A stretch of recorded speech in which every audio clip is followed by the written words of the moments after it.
संध्याराणी दास महोदया उपस्थित अछंती कोरेई ब्लॉक विजु जनता दल सभापति सम्माननीय बड़ भाई भक्तवत्सल स्वाई महोदय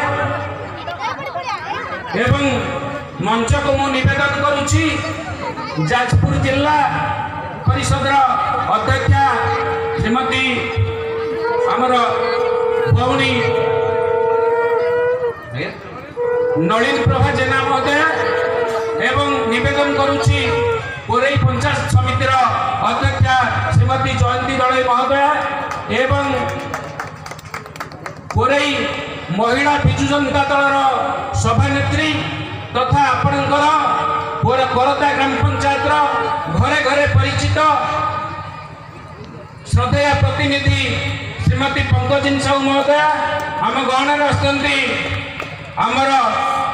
आपण मानकर प्रिय परिचित एवं मोर श्रद्धेय सरपंच अनिमा आम गहन उपस्थित हेले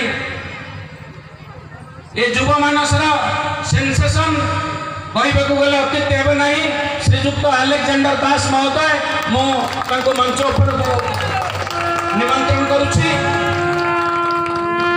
एवं आज बैठक में मंचासीन समस्त मुरबी माने एवं आम करदा ग्राम पंचायत पाई विजु जनता दल तरफ आगामी साधारण निर्वाचन परिप्रेक्षी में जो ऑब्जर्वर भावे मोर भाई तथा पड़ोसी श्रीजुक्त निमाचरण मल्लिक महोदय।